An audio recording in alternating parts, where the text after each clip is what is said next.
complexos que a Argentina, são uma situação complexa que a Argentina enfrenta, só que o Brasil, perto da Argentina, parece esse gigante. Dá a impressão de ser esse gigante. Sim, querendo ou não, aqui, o Brasil é o líder da América. E aqui nós somos realmente. Só que, se o Brasil se desgarra do Mercosul e vai querer brigar sozinho lá com os tubarões, que é o que o Cruz estava falando agora, vai negociar lá com a China sozinho, vai negociar com os Estados Unidos, que seja com o Canadá, vai negociar com o Japão, tentar estabelecer acordos bilaterais sem que todo o Mercosul esteja do seu lado. E eu acho que esse abandono, inclusive, seria uma desgraça para o Mercosul. Para a Argentina, por exemplo, perder o Brasil como parceiro comercial, financeiro e tudo mais, seria o fim da Argentina. Acaba o Mercosul. Se o Brasil sair do Mercosul, acaba o Mercosul. Não tem. Agora, para o Brasil, por mais que ele pareça forte perto da Argentina, o que é muito fácil, né?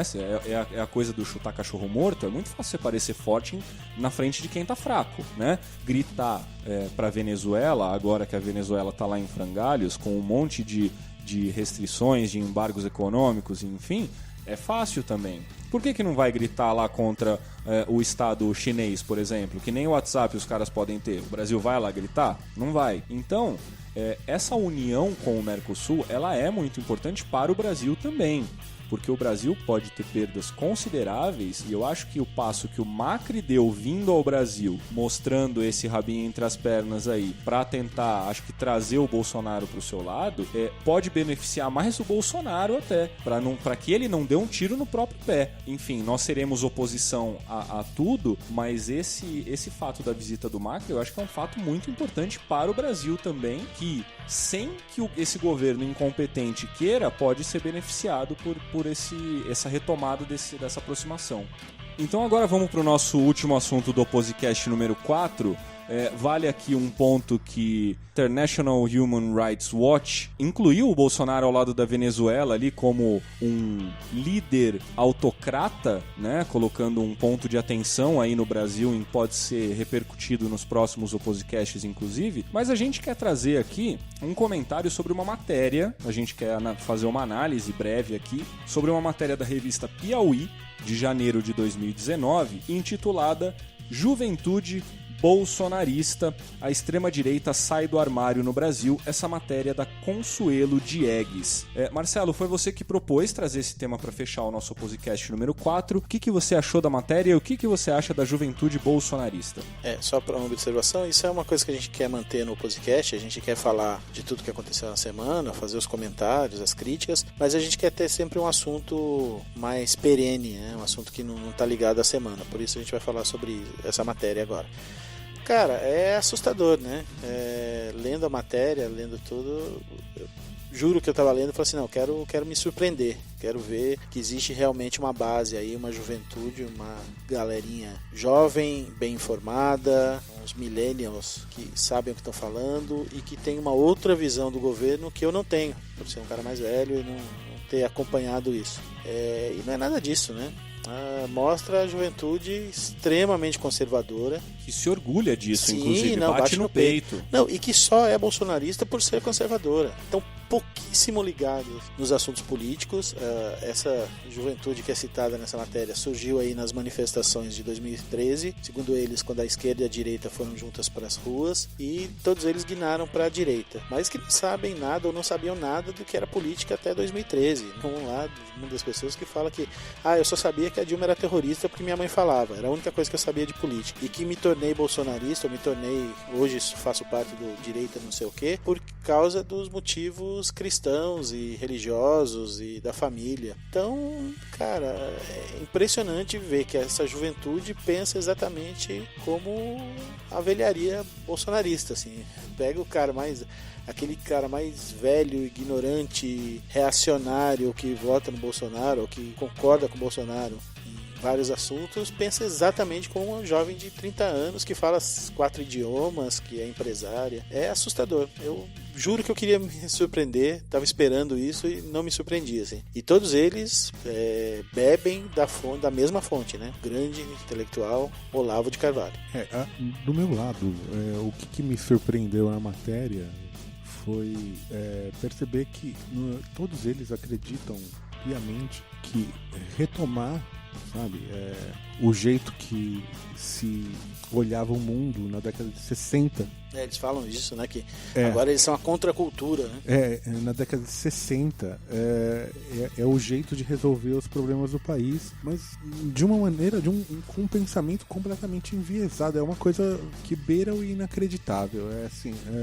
Porque você precisa estar antenado com as mudanças que o mundo te oferece, né? Quer dizer, assim, o mundo gira, as coisas acontecem, o tempo passa, as coisas mudam, né? Assim, nós precisamos nos adaptar. E assim, sabe, a vida é assim. E assim, só que qual que é a base, né, do pensamento dessa juventude bolsonarista?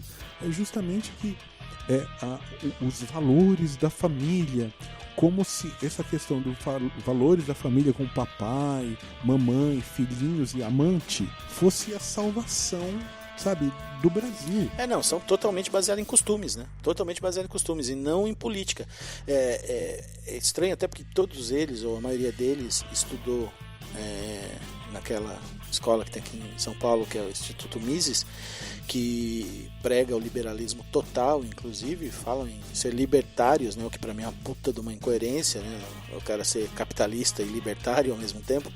Mas o Instituto Mises, o diretor do Instituto Mises fala, não, porque a gente é a favor do casamento gay, a favor do suicídio, da eutanásia, do aborto. O cidadão é livre e tem que ser livre para decidir o que ele quiser. O Estado não pode se meter de jeito nenhum. Cara, todos eles estudaram lá, pagam uma fortuna pela pós-graduação lá, mas esquecem. Eles voltam todos de não. Na verdade, o que vale é o que a igreja fala, o que a mamãe fala, o que a família fala. Mas esse é o liberalismo que a gente já falou aqui até do Bolsonaro, né? Sim, é o liberalismo peronomútil. O filho do Bolsonaro estudou no Instituto Mises. Então, só que assim, quando o Marcelo questionava, né, do liberalismo do Bolsonaro no podcast 2, se eu não me engano, que eu mesmo falei, Dalu falando, falei que eu achava que ia ser liberal, mas não em todos os campos. Por exemplo, dei até o exemplo da Previdência, né, falando que ela serviria para alguns, não serviria para outros. É a mesma coisa nesse caso da juventude bolsonarista, porque eles parecem ser conservadores para algumas coisas,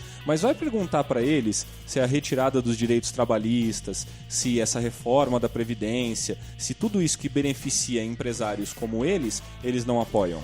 Não, sem dúvida. Eles são totalmente liberais quando o assunto é economia e conservadores quando o assunto são os costumes, né? Agora, um dos pontos que me chamou muita atenção... Mas são jovens, né, cara? Então isso é que me agride, isso que não me surpreende. Eu queria ser surpreso, eu queria que as pessoas fossem diferentes, assim. Eu queria que esses jovens pensassem diferente. E não pensam, né?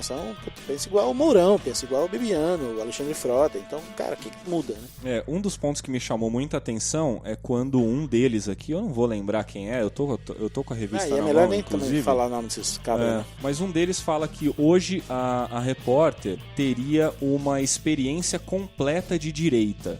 E o que foi essa experiência completa de direita?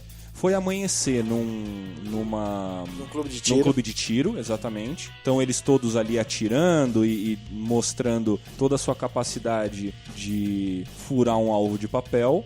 Depois eles foram almoçar num restaurante famoso. Depois eles foram para e nesse almoço, se eu não me engano, teve uma reunião ali do pessoal que estava organizando a campanha de segundo turno do Bolsonaro, sim. Se eu não me engano. Então tinha ali lideranças de diversos estados e profissionais de mercado, empresários, enfim, e conversas sobre ideias retrógradas, conservadoras. Todos negam a ditadura, todos negam a existência de feminicídio. Inclusive falam que, em um ponto, fala que o Ustra foi absolvido. Que é inocente, inocente. É aquela história de repetir a mentira, né? Feminismo é uma bobagem. O feminismo, então, cara, de jovens eles só têm idade. Agora, vocês acham que essa juventude que é retratada na matéria, ela repete a mentira sabendo que é mentira, ou ela já sequer sabe que é mentira? Porque isso são duas coisas muito diferentes. Sim. Você pega o Bolsonaro, o Mourão, esse tipo de acho que figura... eles repetem sem saber que é mentira, porque eles não têm visão política. Se eles tivessem um pouquinho... Esses acreditam que é verdade, sim, então. Acho que se eles tivessem um pouquinho de visão política... Ou humana, ou é uma questão humana?